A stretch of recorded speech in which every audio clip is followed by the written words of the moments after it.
Buenos días desde la emisora de radio escolar IES Los Cerros en Úbeda.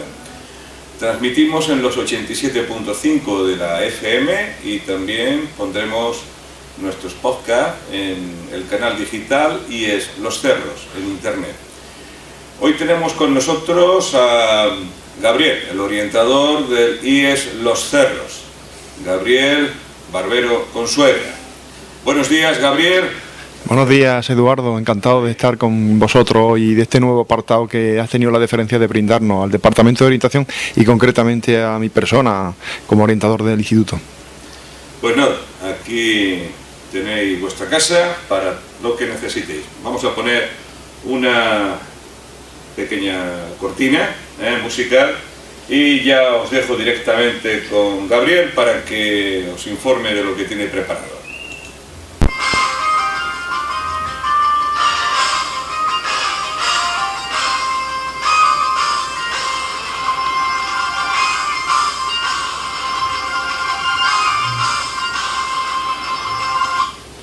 Bueno, pues nada, encantado de estar con vosotros y vosotras, querida comunidad educativa, porque el mensaje del Departamento de Orientación y concretamente siempre lo dirigimos a todos los miembros de la comunidad, ¿no?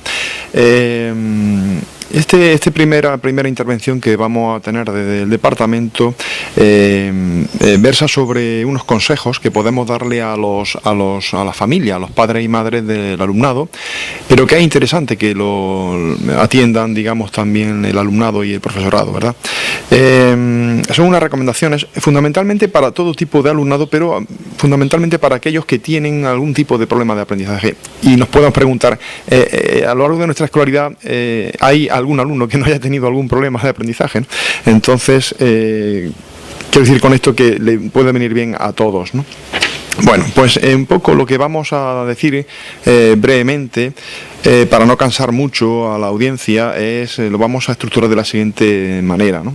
En primer lugar, vamos a dar unas pautas para vigilar en el alumno, en el hijo, en la hija, algunos puntos, concretamente son 6, ¿no? Las cuestiones que tenemos que tener en cuenta en casa.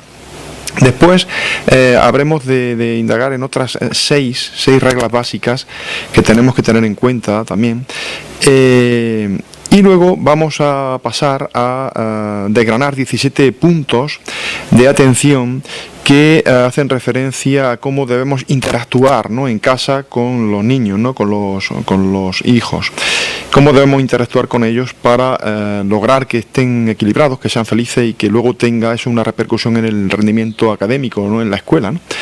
Si algo pretendemos también con estas sesiones es prevenir o evitar el fracaso escolar, que desgraciadamente a estas alturas del siglo XXI sigue siendo un talón de Aquiles de la educación, ¿no? Y luego vamos a proponer algunas actividades y algunos ejercicios con los que podemos ayudar desde casa. Unos ejercicios, algunos se refieren, por ejemplo, a los procesos de atención, cómo podemos mejorar esos procesos de atención en los chavales. Otros se refieren al mantenimiento de la conducta selectiva, otras a la mejora de la memoria. Y luego tenemos algunos juegos, algunas actividades para la memoria visual, ¿no? Otros para la memoria auditiva y finalmente vamos a hacer referencia a algún otro tipo de actividades que no se pueden encasillar en ninguno de los apartados de los que hemos hablado antes, ¿no? También podremos dar unas referencias bibliográficas por si hay padres y madres que estén interesados en ampliar información, ¿no? Bueno, pues con respecto al primer punto del que yo quería hablar, que era que debemos vigilar en casa, en el alumno, en el niño, en primer lugar tenemos que tener en cuenta que no tenga un alto nivel de dependencia. O sea, hemos de intentar que nuestros hijos sean lo más independientes posibles, ¿no? Esto va a tener consecuencias luego también en su vida escolar y en su vida con los iguales, ¿no?, en las relaciones sociales con los demás, ¿no? No hemos de corregirle en exceso, estar siempre encima, diciendo lo que tienen que hacer o cómo tienen que hacer las cosas, ¿no? Eso también se facilitará que sean más independientes, ¿no? Que no sienta un alto grado de ansiedad, de nerviosismo, de fatiga, ¿no?, que estemos un poco agobiándolos, ¿no? Dejar un poco de libertad al hijo, ¿no?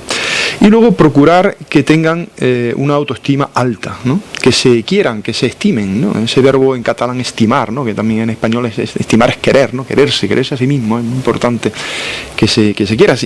Ya lo escuchamos en muchos medios, ¿no? Si no te quieres a ti mismo, ¿cómo vas a ser capaz de querer a los demás? Y esto quizás es una de las causas por las que hoy hay tanto odio en el mundo, ¿no? Porque creo que la persona no sabe quererse a sí misma, ¿no? Entonces es difícil que nos queramos entre nosotros. Luego aparece una idea muy interesante, que es que hemos de procurar animarles siempre a participar en actividades grupales, no tener una vida tan individualista como llevamos hoy con las tecnologías, ¿no? Con todo lo que de bueno que tiene la tecnología, ¿no? Por ejemplo, este uso mismo que estamos haciendo de la radio, ¿no? Que luego se puede difundir a través de internet y todo esto. La tecnología es maravillosa, pero es un arma de doble filo. Entonces lo que podemos conseguir también con el uso excesivo o acrítico de la tecnología es precisamente que el niño se encierre en su propio mundo y que no se relacione con los demás, ¿no? ¿Cuántas veces hablamos, los que ya tenemos 50 o más años, hablamos en la cafetería del instituto de cuando jugábamos a la pelota y golpeábamos las cocheras de los vecinos en la calle, ¿no?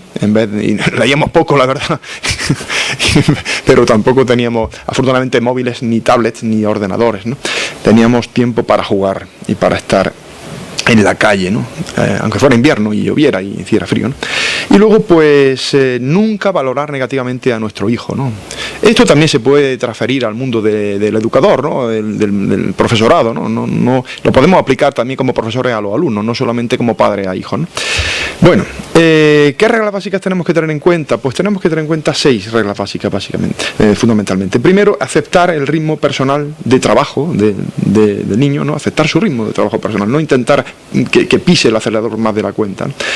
Ayudarle a planificar el trabajo en casa. Esto es una cosa que siempre insistimos los orientadores, ¿no? Para que el alumno se haga un horario de trabajo por la tarde, ¿no? Eso que podemos dedicar un programa luego más adelante a esto, ¿no? Pero siempre lo insistimos en las clases y en el Classroom y en distintas tutorías que tengo también con los padres, ¿no? Que tenga un horario, que se organice. Igual que está organizado por la mañana en el instituto, con su hora de entrada y salida, cuando acaba y empieza otra clase, cuando tiene un recreo, cuando tiene que tomarse el bocadillo. Todo esto también es interesante que lo tengan los chavales estructurados en casa. A veces los padres estamos muy ocupados con el trabajo, con distintas historias, y al final no estamos encima de los hijos, ¿no?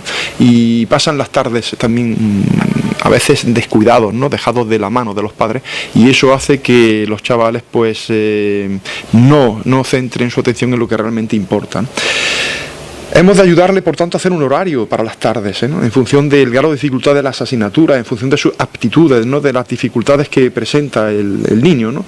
Entonces tenemos que ver cómo organiza ese horario, cómo tiene una serie de actividades o presta atención a una asignatura al principio y a otras menos complicadas para él conforme pasa la tarde, ¿no?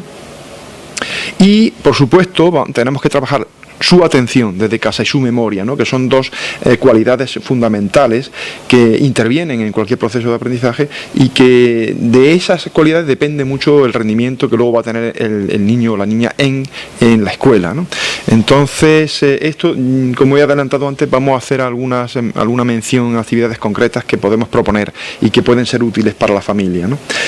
Y bueno, es interesante apuntar, ¿no? Inscribir al niño en actividades extraescolares, ¿no? Que impliquen cooperación, colaboración y que siempre que pueda participar, por supuesto, en igualdad de condiciones, ¿no? Entonces, actividades musicales, plásticas, actividades lingüísticas, actividades físico-deportivas, ¿no? Todo esto es fundamental para el correcto desarrollo de la persona, ¿no?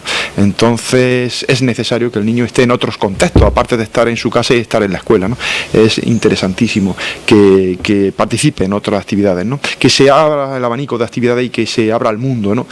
Bien, ahora vamos a citar brevemente a cuestiones que tienen que ver con la interacción, ¿no? Con la interacción adecuada con los hijos, ¿no? En primer lugar, mayor autonomía, como he dicho antes, y mayor capacidad de participación. Segundo, que converse, que dialogue a menudo, se dialogue en la familia. Ese momento de la comida tan interesante, yo entiendo que es necesario la conciliación familiar, que es necesario la existencia de comedores escolares, por supuesto, pero me da pena cuántas oportunidades de charlar con los hijos se pierden por no comer juntos, ¿no? Por ejemplo, a mí me parece que la evolución del sistema educativo y de la sociedad tiene, como digo, como la tecnología, cosas muy buenas, pero tiene también cosas bastante execrables. Y quizá el tema de, bueno, pues el niño se va a comer, sale de la escuela, sigue en el comedor, está ya hasta las 5 haciendo deberes y yo lo veo luego cuando ceno y si acaso ya se ha acostado él, ¿no? Y yo llego a casa y ya no hablo con él. Quiero decir que esto es una tragedia realmente, una tragedia familiar. Esto es vergonzoso, ¿no? Que pase y es una ruina, es la ruina de la familia y es en muchos casos la ruina de la persona, ¿no? Así que hablemos y aprovechemos todos los momentos que podemos para dialogar con nuestros hijos, que nos cuente qué han hecho en la escuela y qué es lo que le gusta, qué no le gusta, porque así seremos los mejores orientadores de los hijos. Yo siempre le digo a los chavales, yo os aprecio, os quiero, por supuesto, como alumnos, es mi trabajo orientaros, pero los mejores orientadores y las mejores orientadoras son vuestros padres y vuestras madres realmente, ¿no? Son los primero, bueno, los que han dado la vida y después los que más os quieren y los que mejor os conocen, ¿no? Por tanto, ¿quién mejor orientador que el padre y que la madre, ¿no? Así que dialogar es una de las herramientas más importantes que podemos utilizar para eso. Tengo por aquí otra anotación, que es que debemos reforzar siempre a los chavales en todo lo que hacen bien, ¿no? Para que tengan esa autoestima y tengan esa fortaleza personal, ¿no? Entonces lo primero que hay que hacer es reforzar lo que hacen bien, ¿no? No atacar las cosas que hacen mal, ¿no? Eso ya de una forma solapada, de una forma digamos como diríamos, de una forma más sutil, podríamos ir corrigiendo los errores, ¿no? Pero donde tenemos que hacer hincapié es lo que hace bien la persona, ¿no? Hacer juegos de atención compartidos, esto es fundamental. Jugar es básico. ¿A quién no le gusta jugar, no? Esto es algo que es como esos juegos que dicen de 0 a 100 años, ¿no? Podemos estar jugando, pueden participar todas las personas. Pues, bendito el juego, ¿no? Ahora está muy de moda en educación la gamificación, ¿no? Esto que a mí me parece tan absurdo, ¿no? Que es tener vocablos anglosajones, ¿no? Y adaptarlo al español, es decir, gamificación, ¿no? De game, ¿no? Cuando podríamos decir jugificación, ¿no? Algo así, que sería nuestra palabra española, ¿no? Viva Cervantes y el español, hoy además día del libro, ¿no? En fin, tendremos que ser más estrictos con la lengua también. Pero, en fin, quiero decir que jugar en la escuela, en el aula, desde infantil, es interesante desde que nace el niño, ¿no? Pero en casa, pero juguemos siempre, ¿no? A todos nos gusta jugar, ¿no? Independientemente de la edad. Por tanto, juguemos, y si son juegos compartidos, mucho mejor, ¿no? Es como otra forma de hablar también con los hijos, ¿no? Disminuir el tiempo libre que dedica a actividades pasivas, efectivamente. ¿Cuántas veces, pues, como digo, a veces por culpa de la tecnología el niño está solo haciendo una actividad pasiva, simplemente receptiva, donde no tiene que crear nada, donde no tiene que inventar nada, donde no tiene nada que aportar realmente? Entonces eliminemos ese tipo de actividades pasivas, ¿no? Y luego que menos que facilitar un ambiente de estudio, que tenga un ambiente idóneo, que siempre sea el mismo para estudiar, que tenga silencio, que no haya ruido, que no haya elementos que distorsionan esa concentración, ¿no? Cuidar las características de la vivienda, ¿no? Para que sean adecuadas al estudio y faciliten el estudio, ¿no? Y la concentración del niño, la atención. ¿Qué decimos sobre las expectativas que tenemos sobre los hijos? Es igual que las que tenemos sobre el alumnado, ¿no? Cuando el alumnado o los hijos sienten que los mayores tienen grandes expectativas sobre ellos, siempre que sean realistas también, pero que sean suficientemente, le obliguen a alcanzar, a esforzarse, a dar un paso más adelante, eso es siempre beneficioso para el hijo. Entonces tengamos expectativas altas sobre nuestros hijos, ¿no? En cuanto a la nutrición, otro tema que está muy descuidado en esta sociedad vertiginosa en la que vivimos, pues debemos de hacer especial hincapié en el consumo de proteínas, en el consumo de minerales, de yodo, de vitaminas, especialmente la B, ¿no? Todo lo que ayuda a aprender, a que nuestro cerebro funcione, ¿no? Adecuadamente. ¿Cuántas veces vemos a los chavales comer basura, ¿no? Alimentarse de basura, ¿no? Digo literalmente basura. Dice un amigo mío que es profesor de tecnología, coincidimos en el IES Juan López Morillas de Jódar, ahora trabaja en Andújar, es Ángel Illana, ¿no? Una gran persona y además de un gran profesor, es una persona muy preocupada por la salud y me dijo una vez, los supermercados son fábricas de veneno, de basura. Tú vas a un supermercado, a una gran superficie y el 99% de las cosas que venden son basura, ¿no? Entonces, cuidadín, porque los padres somos muy acríticos, ¿no? Y en cuanto a la alimentación, y estamos enfermando a los hijos y nos estamos enfermando a nosotros mismos, ¿no? Cuidado con eso. Además, todo eso influye, evidentemente, no ya en la propia vida, sino en algo tan elemental como el aprendizaje, ¿no? Gran parte de la culpa de los fracasos escolares que tenemos y que en las evaluaciones los profesores veamos alumnos que suspenden, gran parte de esa culpa está en la alimentación, ¿no? Aparte de en todo esto que estoy diciendo ahora, que afecta a la familia y a la organización familiar y todo eso, ¿no? Si cambiáramos ciertas cosas que aparentemente no tienen que ver con el aprendizaje, veríamos mejorar los resultados enormemente, ¿no? Bueno, ¿qué más tenemos por aquí? Fomentar hábitos donde se primen los aspectos sensoriomotores, ¿no? Efectivamente, todo lo que tiene que ver con los sentidos, ¿no? Con el movimiento, como he dicho antes, la actividad física, por ejemplo, o la actividad musical, auditiva, visual, plástica, etcétera. Eso es importante que lo fomentemos. Dar al niño la oportunidad de que tenga experiencias donde utilice gran variedad de vocabulario, ¿no? El vocabulario, esto es el lenguaje, es importantísimo, uno de los factores de la inteligencia, el factor verbal, ¿no? Cuando pasamos test a los alumnos para ver qué factor tienen más desarrollado o dónde se quedan un poco más cortos y dónde tenemos que hacer hincapié, y para ver si su fracaso escolar se debe a falta de trabajo, o a un error, un problema familiar o afectivo o emocional, o bien a que tiene algún factor de la inteligencia menos desarrollado. Entonces nos damos cuenta de que hay que trabajar mucho el lenguaje, ¿no? El vocabulario, esa riqueza de vocabulario a la que aludo yo, ¿no? El código lingüístico que utilicemos tiene que tender hacia lo abstracto, ¿no? Ya sabemos que el último episodio, el último estadio de desarrollo de la inteligencia es la inteligencia abstracta, ¿no? Que es donde hemos de conseguir llegar y que lleguen nuestros alumnos. Pues ahí es donde tenemos que utilizar ese código lingüístico para facilitar ese paso al abstracto, ¿no? Hacia lo abstracto, ¿no? De esas operaciones concretas, ¿no? que los chavales realizan al principio y que necesitan manipular cosas matemáticamente para entender los conceptos o para hacer las operaciones. Eso tiene que desarrollarse, y eso, bueno, de eso saben mucho los matemáticos y los físicos, ¿no? La gente de ciencia a la que tanto admiro y a la que tanto envidio sanamente, ¿no? Yo que hice humanidades, las antiguas letras, ¿no? Con esa maravillosa historia del arte y latín y griego y demás, ¿no? Pero cómo os envidio, compañeros de ciencias, a mi amigo Eduardo Gómez Pérez, que está aquí, que es ingeniero, y lo envidio sanamente por su mente abierta y cuadriculada de ciencia, ¿no? Bueno, pues otra cuestión importante de la familia, la disciplina, ¿no? ¿Cómo debemos entender la disciplina, ¿no? Hay alumnos que te confiesan que sus padres les maltratan aún ahora, en el año 2021 les maltratan físicamente, ¿no? Los orientadores somos como sacerdotes, ¿no? Como los curas de antes. Yo debo confesar que también me planteé ser cura en una etapa de mi vida, pero creo que muchas veces los alumnos te confiesan, ¿no? Te confiesan cosas, y esto es peligroso, ¿no?